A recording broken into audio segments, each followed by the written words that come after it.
हिंदू ससुराल में मुस्लिम मेहमान की दावत। अपने बेटे को चौखट पर मुस्लिम समुदाय की लड़की के साथ शादी के जोड़े में देख बौखलाकर सविता कहती है। रवि बेटा, ये सब क्या है? तूने शहनाज से शादी कर ली? क्यों? क्या तू ये जानता नहीं है कि ये मुस्लिम है और हम हिंदू? समाज हम पर कितनी थू थू करेगा। मेरी तो नाक ही कट जाएगी। मैं तो इसे बाहर ले जाने के लायक भी नहीं हूँ अपने साथ। क्यों किया तूने ऐसा? पूरे हिंदुस्तान में तुझे यही मुस्लिम लड़की मिली थी। माँ, मुझे माफ कर दीजिए। मैं क्या करता। मैं शहनाज से बहुत प्यार करता हूँ। उसके बिना रह नहीं सकता। ऐसा तो है नहीं कि आप उसे जानती नहीं हो। मैं तो अक्सर आपको उससे मिलवाया करता था ना। कितनी अच्छी है वो। आप खुद कहती थी कि शहनाज बहुत अच्छी बिटिया है, तो फिर आप इसे अपनी बहू के रूप में स्वीकार क्यों नहीं कर सकती? तूने मुझे अपने दोस्त के रूप में इससे मिलवाया। मैंने वो स्वीकार किया और इस घर में आने जाने दिया। यहाँ तक कि मैंने खुद बात की। हाँ, मैं शहनाज को ऐसे पसंद करती थी, पर मेरा ये मतलब बिल्कुल नहीं था कि तू इससे प्यार करके यहाँ शादी कर ले आएगा। मेरे आसपास बिरादरी रिश्तेदारों का तो सोच, वो क्या कहेंगे। माँ, रिश्तेदार, आसपास के लोग, बिरादरी, ये सब तो हमारे लिए अनाप शनाप कहते ही हैं। इसका मतलब ये तो नहीं है ना कि हम अपनी जिंदगी इन लोगों के हवाले कर दें। हाँ, हमें भी तो अपने दिमाग से रहना पड़ेगा ना। हम जो चाहते हैं हम वो करेंगे। हमें इन लोगों की परवाह नहीं करनी चाहिए माँ। कम से कम आप एक मौका तो दीजिए हमें। तभी शहनाज सविता के पैर छूकर कहती है। अम्मी जान, मैं तो बहुत खुश थी कि आप मेरी अम्मी कहलाएंगी। मुझे एक मौका दीजिए। मैं सच में आपकी बहू बन के दिखाऊंगी। आप चिंता मत कीजिए, मैंने नॉनवेज खाना भी छोड़ दिया है। मैं सारी रस्में निभाऊंगी हिंदू धर्म की। आप बोलो तो मैं आपको माँ जी कहूंगी, पर आप अम्मी मुझे अपना लीजिए। ये सुनकर सविता उसे उठाकर कहती है। शहनाज, अगर तू चाहती है तो मैं तुम्हें एक मौका देती हूँ। और ये तो तुमने छोड़ दिया है ना, मांस वगैरह खाना, क्योंकि मैं इस घर में तो बिल्कुल नहीं बनने दूंगी। और रही बात अम्मी जान या माँ जी कहने की, तो वो मैं तुझ पर छोड़ती हूँ, क्योंकि इसका अर्थ तो एक ही है। मैं तेरी आदतें पहले से जानती हूँ, इसीलिए तुझे अपना रही हूँ। और कोई होती तो मैं उसे एक मौका भी नहीं देती। आजा, गले लग। शुक्रिया माँ जी। मैं जानता था माँ, आप हमारे रिश्ते को जरूर अपना लोगी। तभी सविता शहनाज को अपने गले लगा लेती है और वो उसका बहू के रूप में गृह प्रवेश कराती है, जिसके बाद दोनों अपने रूम में चले जाते हैं। अगले दिन सुबह उठकर शहनाज साड़ी पहनकर ही अलग से हिजाब बांधकर सुबह नमाज पढ़ती है, फिर पूजा पाठ करती है, सास के लिए चाय नाश्ता बनाती है और कहती है। माँ जी, ये लीजिए, मैंने आपके लिए चाय नाश्ता बनाया है। ला दे। हे भगवान, कोई जाने अनजाने में गलती हो गई तो माफ करना। मैंने अपनी बहू को दिल से अपना लिया है। वो बहुत अच्छी है। आप रुष्ट मत होना। मैं अपनी बहू का बनाया हुआ ही आपको भोग चढ़ाऊंगी। बहू, ये भोग मंदिर में रख दे। जी माँ जी। शहनाज मंदिर में भोग रख देती है। फिर उसकी सास खाना खाती है तो कहती है। खाना तो बहुत अच्छा बनाया है तूने। ये ले, पहली रसोई का पहला शगुन मेरी सास ने मुझे दिया, अब मैं तुझे दे रही हूँ। शुक्रिया माँ जी। माशाअल्लाह, बहुत सुंदर है। ये लो मेरी तरफ से शहनाज, डायमंड ईयर रिंग। अरे, ये तो वही है जो मैं लेना चाहती थी, पर लिए ही नहीं बाद में।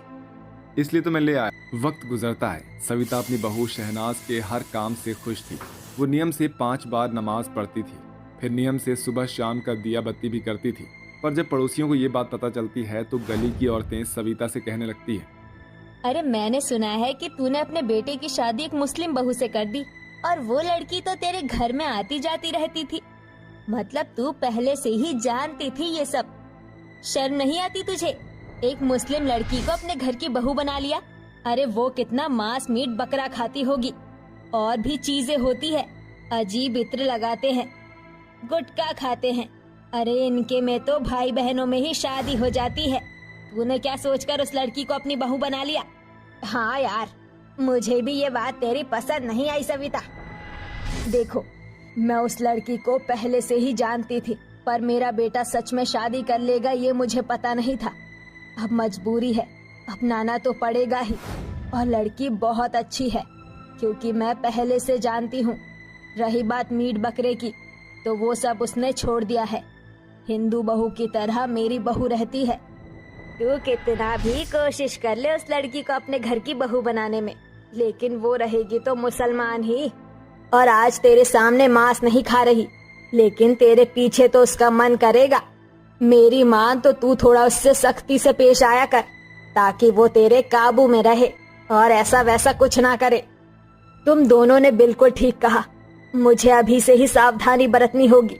पड़ोसन उसे शहनाज के खिलाफ भड़का देती है, जिस वजह से सविता अपनी बहू पर अत्याचार करने लगती है, उस पर चिल्लाती है और कोई काम बिगड़ जाए तो उससे दोबारा करवाती है। ऐसे ही शाम के समय खाना खाकर वो कहती है, शहनाज बहू, ये सब क्या है? मैंने बोला था आज गट्टे की सब्जी बनानी है, तो ये क्या है? और खाना भी बेस्वाद है। नहीं माँ जी, मैं तो रोज ऐसा ही खाना बना रही हूँ। अचानक से आप ऐसे क्यों बोल रही हैं? पर मैंने तो सब्जी रखी है, और आपने ही कहा कि शाम को उड़द की दाल बनाना, तो वही बनाई मैंने। अच्छा, तो अब मुझसे लड़ाई कर दी ना तूने वही वाली बात।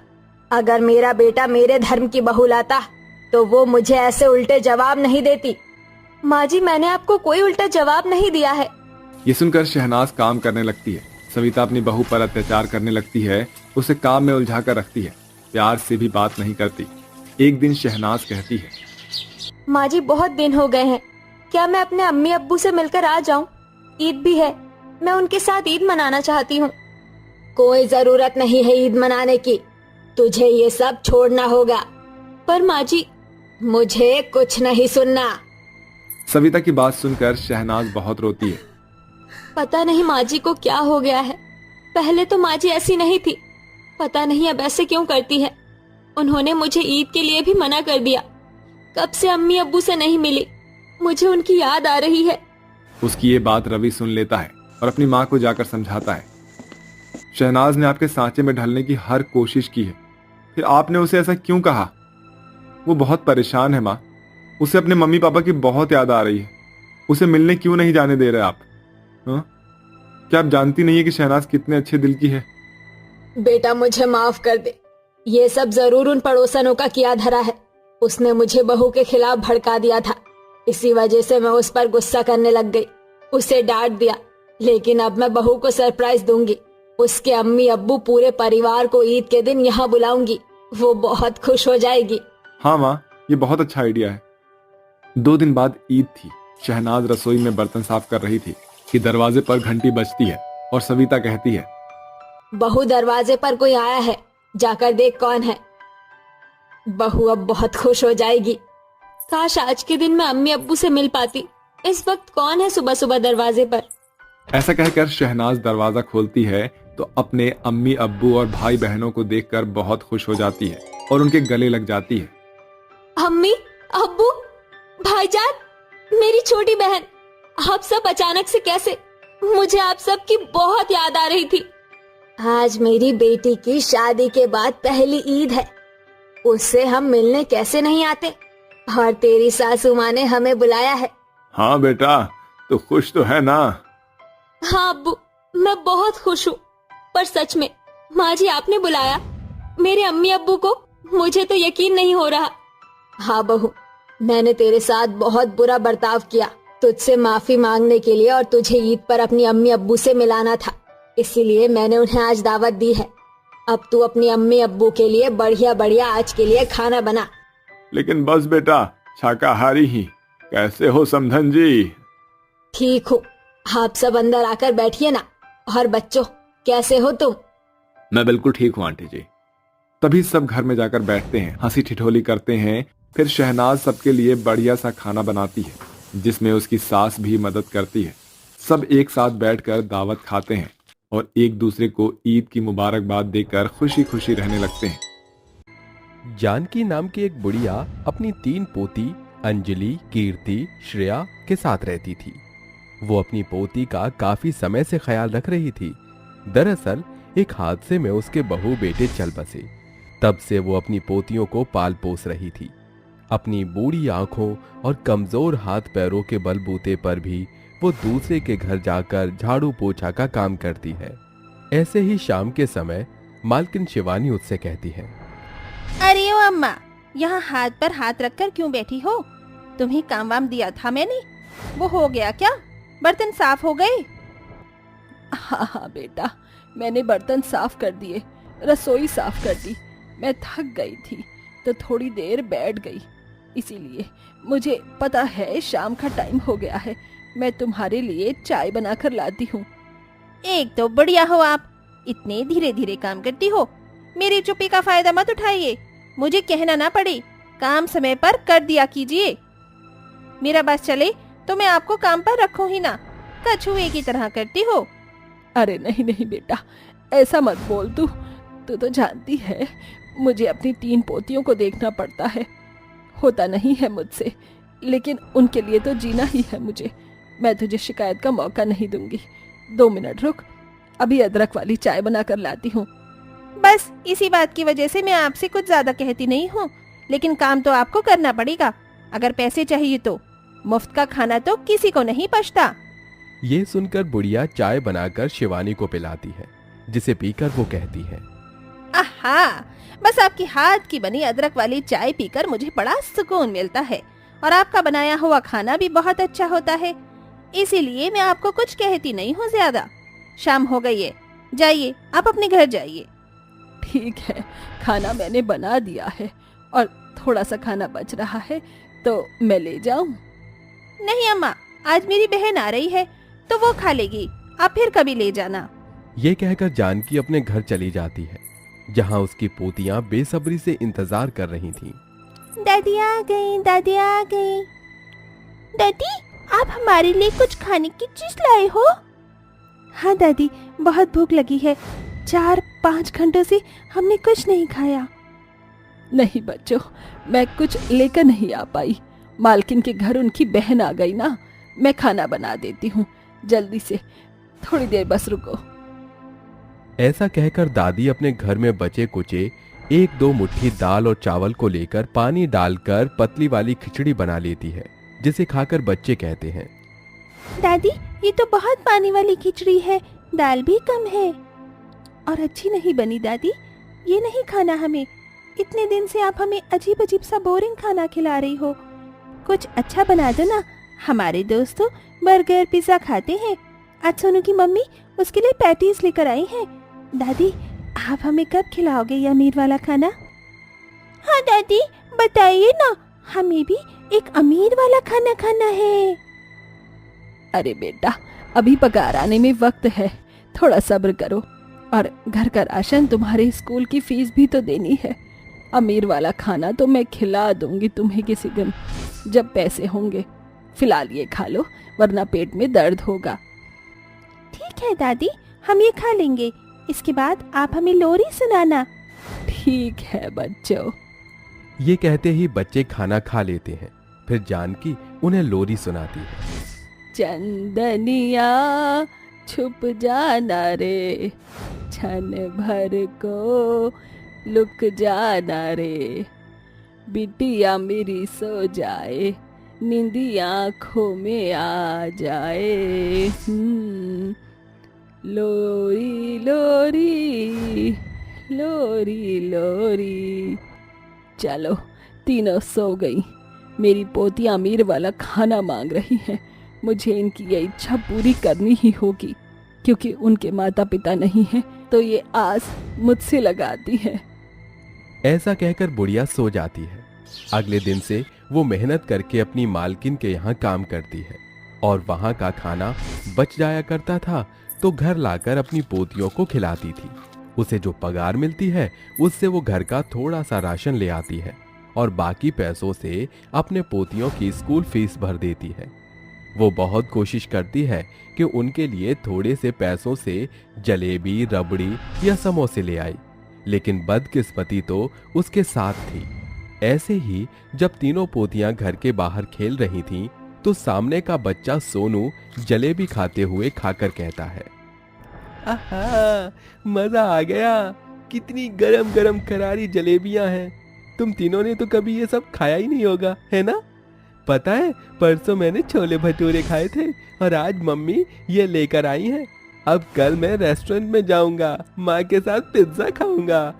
वैसे तुम्हारी मम्मी पापा तो है नहीं, तो तुम्हें ये सब दिला सके, और वो बूढ़ी दादी, वो बेचारी चाहेंगी तो भी कैसे दिलाएंगी तुम्हें? तेरी हिम्मत कैसे हुई ये सब कहने की? और वैसे भी सोनू, हमने तुझसे किसी भी तरह की राय नहीं मांगी। जो तू कह रहा है, अगर तू ये सब खा रहा है तो अच्छी बात है। एक दिन हम भी अमीर वाला खाना खाएंगे, तो देखना। ओहो, बुरा लगा। जिसको बुरा लगता है ना, वो वैसे ही डींगे हाँकता है। मैं तो चला और गर्मा गर्म जलेबियां खाने। ये कहकर सोनू चला जाता है, जिससे तीनों बहनों को बहुत बुरा लगता है। वहीं जानकी की हालत कमजोर हो रही थी, जिस वजह से वो धीरे काम करती थी। इसी बात की वजह से एक दिन शिवानी कहती है, बस अम्मा, बहुत हो गया तुम्हारा। अब तुम्हें कल से आने की जरूरत नहीं है काम पर। इतना सर पर नहीं चढ़ा सकती मैं तुम्हें। धीरे धीरे काम करती हो। अरे नहीं नहीं बेटा, ऐसा मत कर। मैं कहाँ जाऊंगी, अपनी तीनों पोतियों को कैसे पालूंगी बेटा? घर का खर्चा भी तो है। वो सब मैं नहीं जानती, आप जाइए। ये लो अपने बचे कुछ 4 दिन के पैसे। जानकी बहुत रोती है, लेकिन शिवानी उसकी नहीं सुनती और काम से निकाल देती है। हफ्ता भर बीत जाता है। जानकी के घर बचा कुचा राशन भी खत्म हो जाता है, जिस वजह से 2 दिन बच्चों को भूखा रहना पड़ता है। फिर वो एक दिन मंदिर के पास आकर भंडारे का खाना खा लेते हैं, लेकिन फिर दादी और पोती भूखे थे, जिस वजह से वो रोड पर भीख मांगने के लिए मोहताज हो गए। हे भगवान, ये कैसे जिंदगी दे रहे हैं आप? थोड़ा तो हम पर रहम करिए। मेरी 3 पोतियां भूखी है, ये दिन भी देखना पड़ेगा, पता नहीं था। दादी, आप ज्यादा फिक्र मत करिए, भगवान जी हमारी सुन लेंगे। दादी, भूख लग रही है।